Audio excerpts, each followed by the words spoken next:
Ladies and gentlemen, come on into the sanctuary. We got a couple of minutes as we get ready with Rick Kiley interviewing Marianne Daves. And if you like pictures of puppies and dogs, there will be pictures of puppies and dogs. If you got them. So, just random, right? Yes. Okay. Yes. Here. Not Yeah, here. sure. With who? Here. Well, with her, thank you.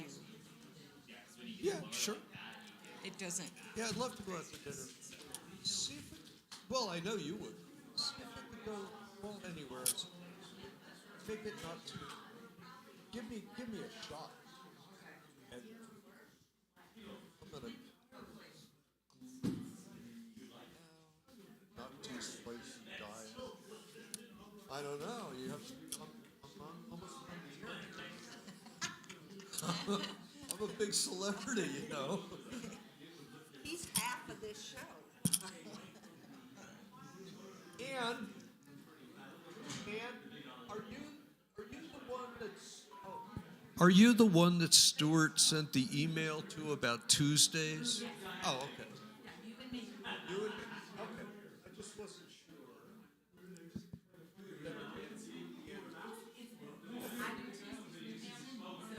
Okay, cool. All aboard for Parables. I can be very silly. Oh, indeed. Margaret and Steve, it's so nice to see you. I know.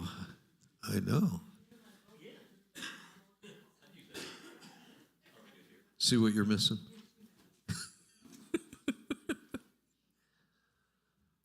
Okay, David. Oh, your hands are full. We need somebody to close the doors. Pat Keever's going to close the doors. Ann Necessary is going to close the doors.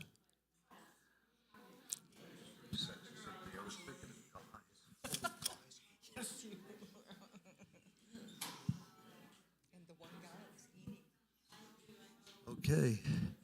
Cue the puppy pictures. It's 10:31. We got to go. Okay. Well, good morning, everybody. I'm Rick Kiley, and I have the privilege, honor, and pleasure of interviewing Marianne Daves. And we have only one topic today, and that's fostering puppies. Dogs. Fostering dogs. And I said to Marianne, as we prepare for these things, actually, that I have so many questions to ask, but before I asked them, I really thought, okay, why don't we just look at these? It's enough. We don't have to talk. Oh my God. Oh my God. Oh my God. Go out and foster. There you go. All right. So I have all these questions. We prepare for these things, and I wanted to say, well, why and when, and so, oh my God, look at that door. So, and I said, I think it's best for all of us that Marianne, please tell us the process of fostering a dog, and then maybe we'll have questions. I'll have questions. So here in Las Cruces, there's many organizations that you can foster through. And I had decided many years ago that I wanted to foster, but it is a huge commitment, and it took me a while to actually take the step, which is filling out the forms, have references, and then they come check your home and your backyard. And that's pretty much any foster here. He's going to ask the question, but I'll go ahead and answer it. I did it through New Mexico Dachshund Rescue. That was my first. We have a dachshund at home, and we had 2 standard dachshunds for 14 years, and so we wanted to do dachshunds. And so that's where I went first. And the day I filled out the papers, Cherished Canine, I know her because we adopted Kip through Cherish Canine, held up a puppy and said, would you foster him? And I said yes. So that was our first one, and that's how you foster. It's that easy. Wow. Okay. Well, this isn't what I've been. How? Let's see. Okay. How long do you keep a foster dog? You don't keep them for. How long do you keep a foster dog? So we've had 6 in the last year. And so we've had Boone, Karina, Brownie, Binks, Ruby, and Dash. So the ones from Cherish Canines are only a month. And that's why it was fairly easy for me to say yes to them, because they had a transport that Boone was going to be on. Boone was 4 weeks old and weighed about 4 pounds when we got him. And the smartest, we would have kept him, and we would have kept all the others too. So that's the problem. No. And so when we got Boone, we knew in 1 month Boone would go to Minnesota. Here in New Mexico, it's very hard. We have so many dogs that need homes. So right now in your shelter, there's over 350 pets that need a home today. That's just one shelter. There are lots of shelters here. So we've had them as long as 5.5 months. We had a dog that had heartworm, and so we had to make sure it was treated and over it before it could be fostered. So anywhere from 1 month to 5.5 months, they need to be ready to be adopted. So that's your job. Yeah. You get them ready to be adopted. Wow. So, and how long have you been doing this? 1 year. You've only been doing this 1 year? Yes. Oh, it seems like for. Okay, I thought you've been doing it long. No, 1 year. It's not I. We started a year ago in March. Mike helps? You have to. It's potty time. Oh, I don't know. No, I'm looking at my questions because that comes down a ways. All right. So, if you've only been doing it a year, it's been constant then, right? Because you just named off all these dogs. So for this year, you've never been without a foster. We actually have. We had maybe 1 or 2 weeks without, but not very much. When we got our first Boone, they get shots and a health checkup before they go on their transport. And so when I went for that, then Carla with Cherish Canines said, I have another one, and we still had Boone. And so we got Karina right after, maybe 2 days after Boone left. So there might be a week or 2 weeks, or there may not be any time at all. We had Brownie and Karina at the same time, correct? Yes. So we did have 2 from 2 different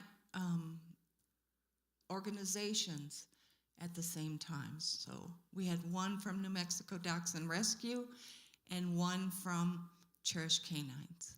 Okay. Sometimes the order of my questions in the paper aren't what I really want to ask from my heart right now, but I'm just going with it. And maybe you said this already, but probably not. Was there one person who or one event that inspired you to foster dogs? What happened?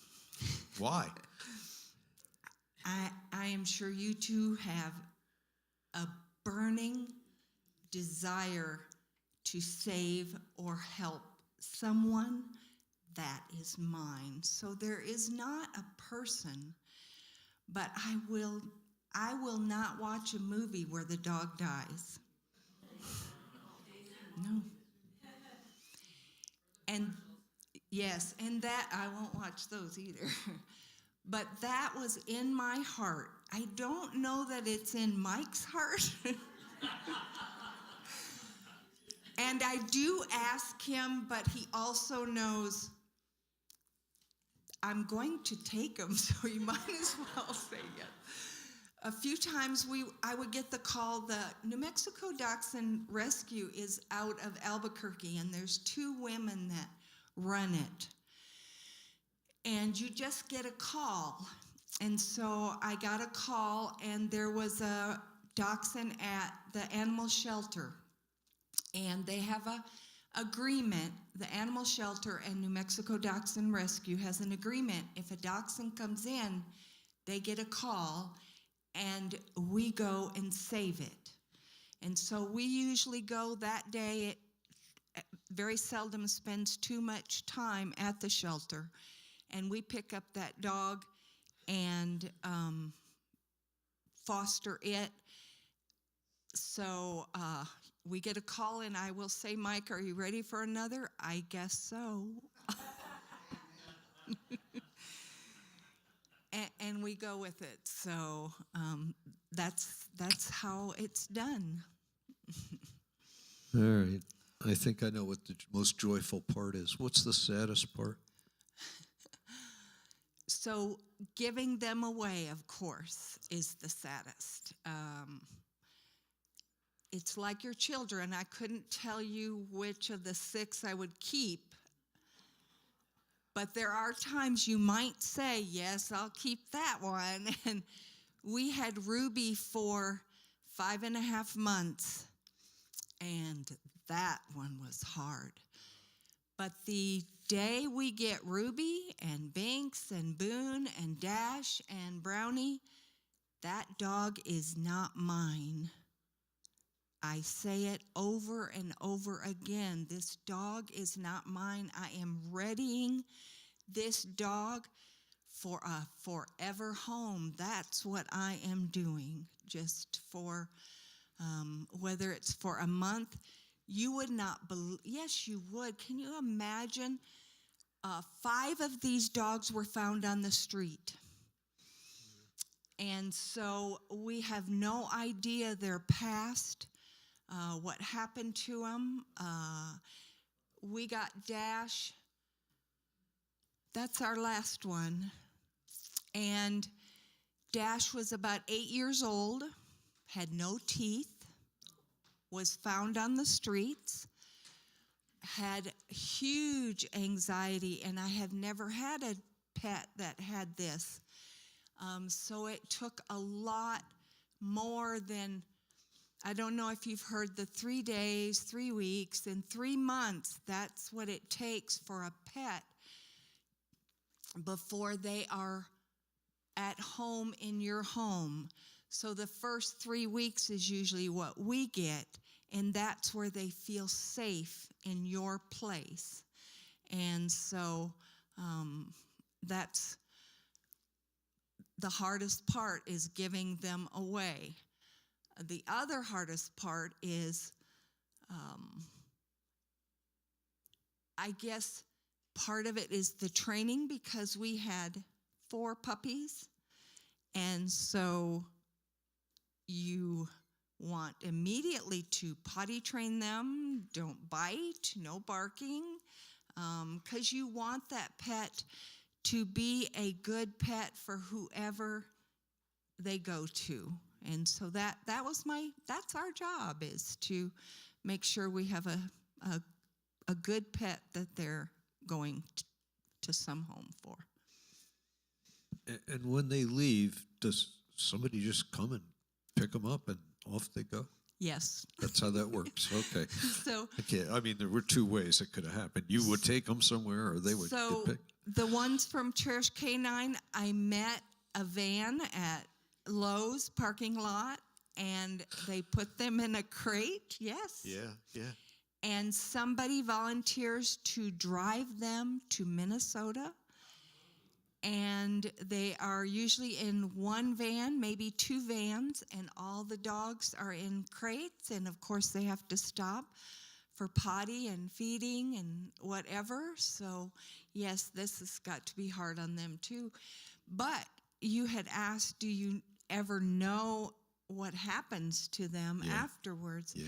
Well, in these, I can follow the, they're bulldogs from Cherish Canines. And so I can follow where they went.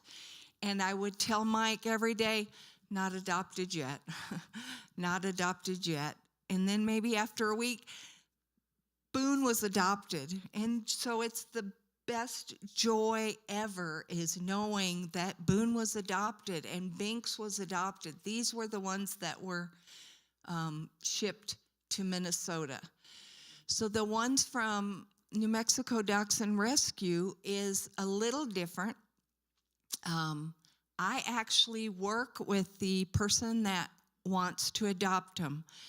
So they contact New Mexico Dachshund Rescue, and they give me a name. And if they're here in Las Cruces, I check out their home, and I check their references, and I check out their backyard and make sure everything's good. And then they come to the house. One was Santa Fe. We have Ruby lives in Santa Fe and has a wonderful life. And they came from Santa Fe to pick up Ruby. And probably after 3 months of fostering, they had made a decision they were going to adopt Ruby. So I knew then already Ruby could not be mine, because she was getting pictures, updates, how is Ruby? This dog, she took ownership of that dog right then. And so as soon as Ruby was the one with heartworm, as soon as Ruby was cleared, then we called them, and the next day they made plans and they came up and they got Ruby. Dash was adopted here in Las Cruces. Dash was the high anxiety dog. Is going to take someone very special to love her, love him. And so this one was a hard one because I guess we had him 5 weeks. And got him to the vet. We always get him checked out at the vet, make sure that health-wise they're fine. And the lady came and got him, but it was a little too much for her. But she still has them.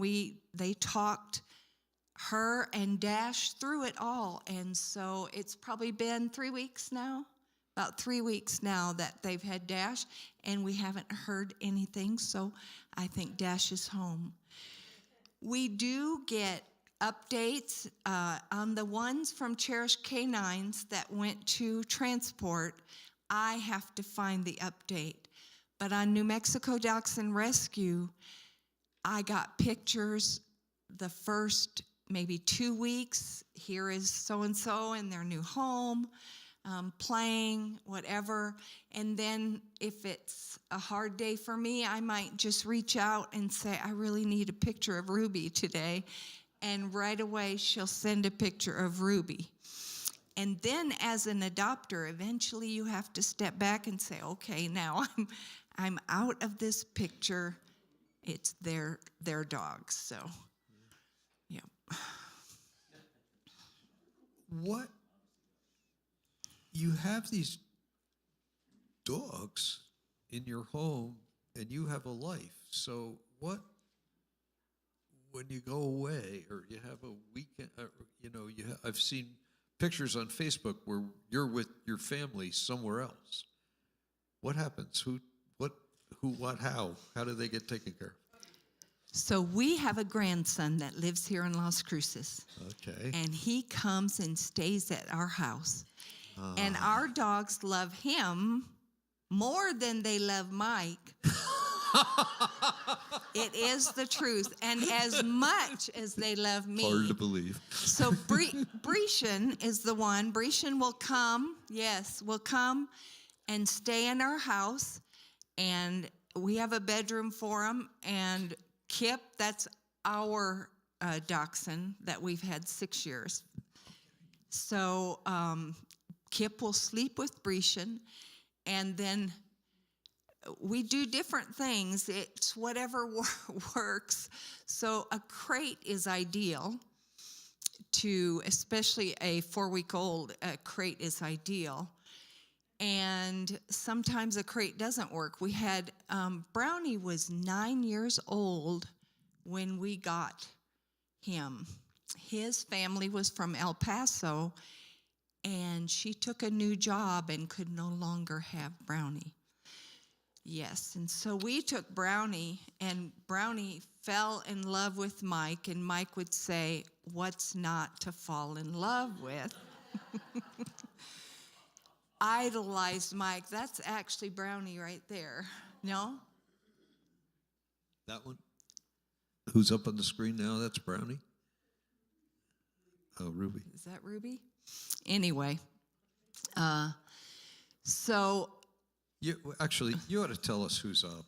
Like, let's go, as they go through, which one is this? well, I'm saying it wrong. Is that Brownie? Huh? Ruby? Ruby. And I wish Ruby were at home with me. That's Karina. She's our second one, and she got big fast. Yeah. And so you're thinking your couch is safe and your lap is safe. No, it's not. Within 2 weeks, zoom, zoom, zoom. And that's Karina. That is Binks. That is Binks. Binks was our carry a stick in the house every time he came in. No, there, as is evidence. That's Binks, and it could have a whole thing of dirt behind it. That didn't matter to Binks. He loves sticks. So Binks was small.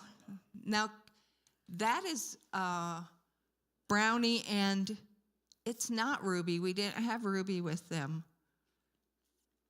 We had Brownie with him. Yes, Kip is the black one. Kip is ours. Okay.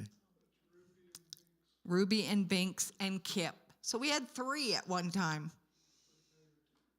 for a day. That's Karina, and Kip is ours.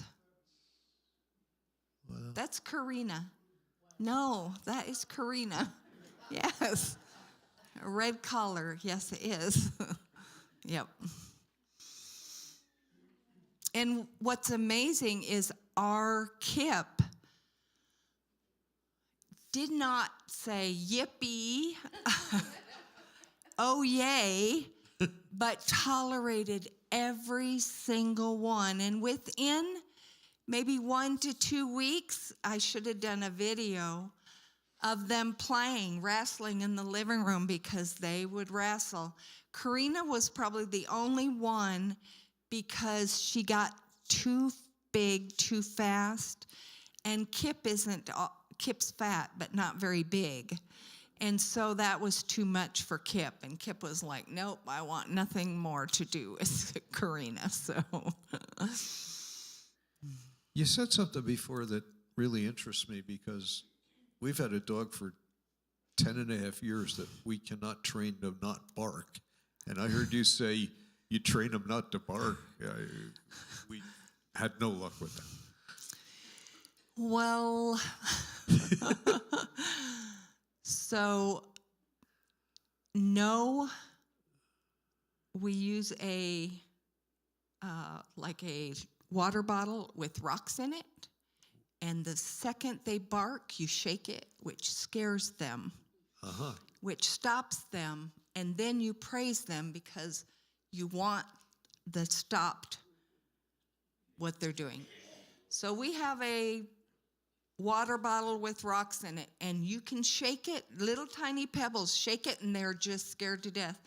You can also use a spray bottle, that doesn't always work, but because you're punishing them and that punishment is still on them or whatever, but that noise scares them and then they have stopped.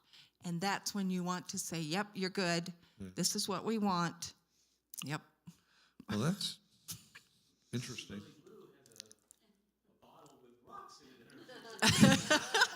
I don't know.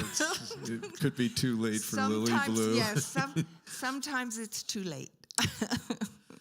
No, Lily Blue's a good dog, and she went to obedience school, and boy, she's well behaved. And we talked about the barking at the obedience school, and the woman said, "Do you really want to train the bark out of her?" And I was like, "Yeah, it's kind of yes," but the question was put in a way that, well, maybe not. I guess if she's gonna ward off marauders and evildoers and so forth. So what I've been told is you let them bark, you let them bark, thank you, especially when someone's at the door, because this is what you want. Okay. And what you want them to learn is to stop. And so, same thing with somebody coming in your backyard. You want that. You don't want to stop that bark. Oh, well, that she does. Yes. And we have Kip that if you come to our door, Kip will bark, but then Kip is done and won't bark again. That's it. Oh, and so that's kind of what you want, maybe. Yeah. I don't know. You want them to finish because they've protected you. That's what they do. Mm-hmm. But then enough. I'm good. I'm letting them in. They're all right. So That's great. Who has questions? Pete?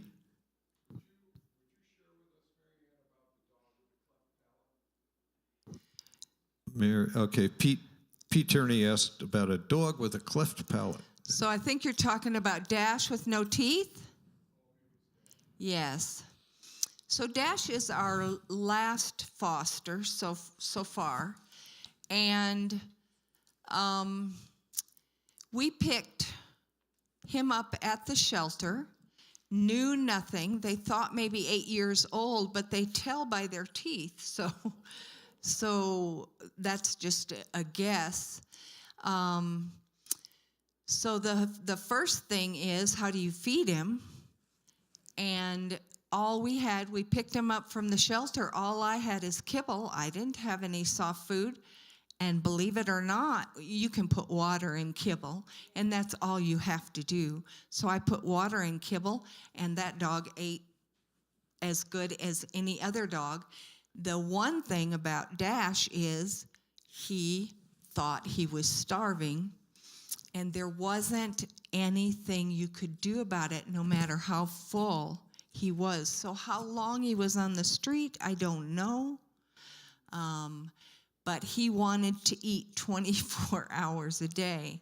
So that is a struggle, and you have that with any fosters. Well, you have that if you're going to adopt a dog, you unless it's a puppy, you really don't know what baggage we have or they have. Yes. So. Pat?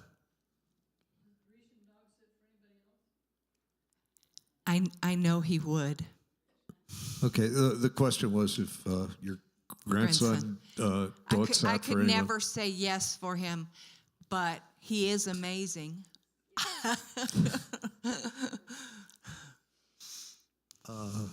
Steve? Two things. One, you passed along a dog that became a boon to mankind. Oh, Steve Georgie made a joke that I have to repeat into the microphone. You passed along a dog that was a boon to mankind. Oh, here's a serious part. I'm sure it hurts your heart as it does all of us who love God's creations. There's a direct tie-in with that's a problem in itself, and that goes back to puppy mills, right? So what's the connection there? What efforts are being made in Las Cruces to stop the number 350, did you say? Over 350 pets just in our shelter. That's not all the private shelters that are in Las Cruces. I have no idea. I know Carla with Cherish Canines has over 70, and they don't have a facility. So it's all homes that they're in. So there are quite a few places that do not have a facility, and the only way they can take a dog, that's why Carla would call and say, a dog was found, but I can't take it unless I have a foster for it. So the question was, what do we do about all these puppies? And the number one thing is to have them spayed or neutered. That's it. That's the only answer is make sure that your dog is spayed and neutered. There is no need for any puppies. There are plenty. So if you want a dog, there is one for you. So that's the answer. The other thing is fostering. It was very easy to do if you're ever thinking about it. I know that, I think it's called ACT, Action Pets. They will let you do it for a weekend.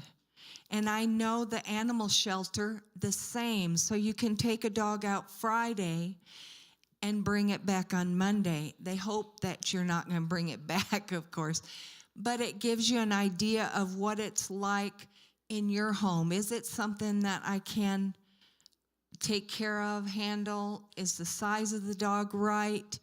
We kind of want small ones. A big one would overwhelm Kip. And so Kip is our number one priority because she lives in our house and she's number one.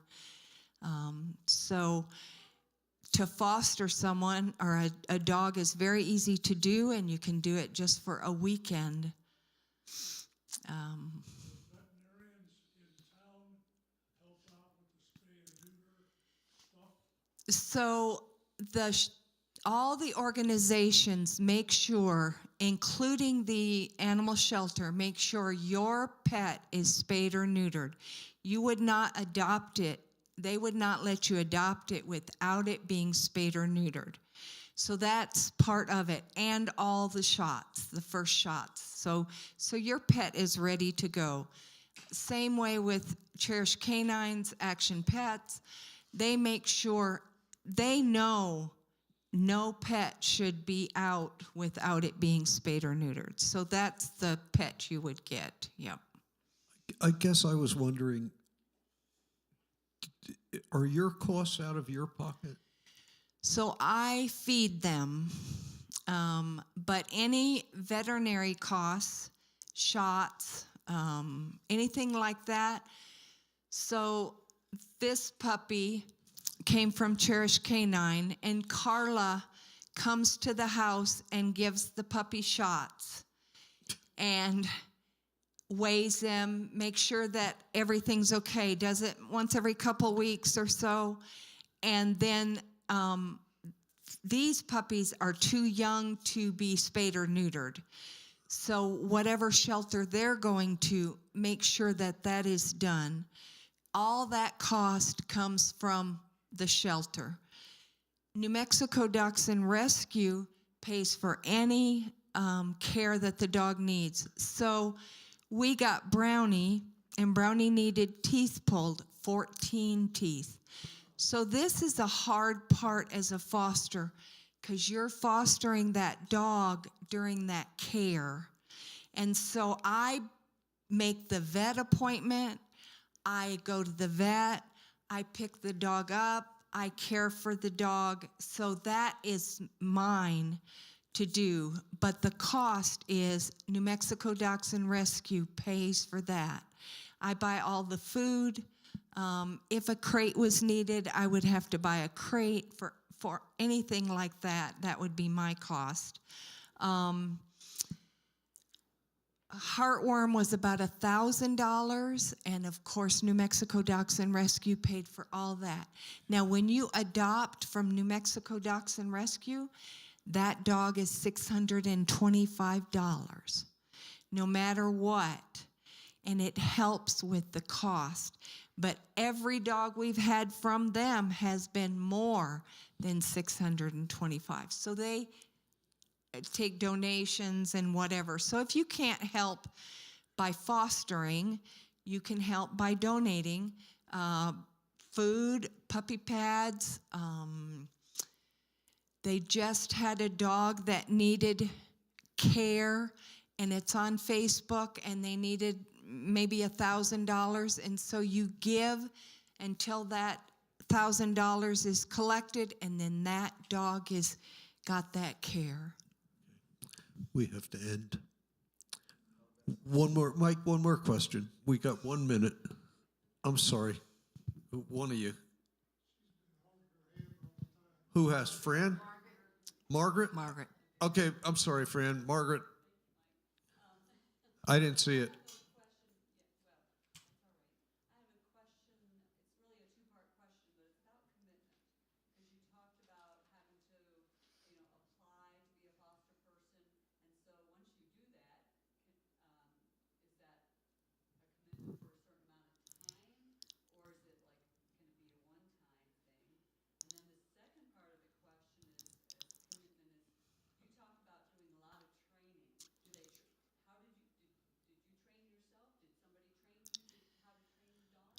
So there was a class that I took online for the training, and New Mexico Dachshund Rescue just offered on the 2nd, which was yesterday, you could join online. He is a trainer, and so he will train and you watch, and then you ask questions.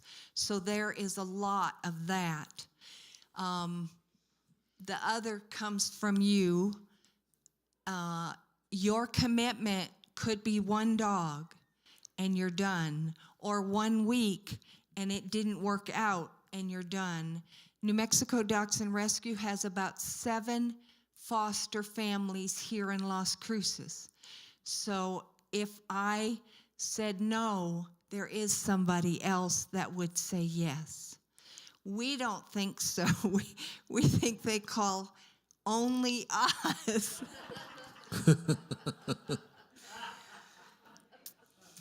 You can check on site for New Mexico Dachshund Rescue. Just look up New Mexico Dachshund Rescue. I think they only have 1 dog right now available, and I think he's in Albuquerque, although they would get him anywhere in New Mexico. But they put all the dogs that are ready for adoption on the site. If you have any questions, just come up and ask me. I'd love to tell you more. Yeah, I'm sorry we didn't get to all the questions. And thank you very much, Marianne. It was great.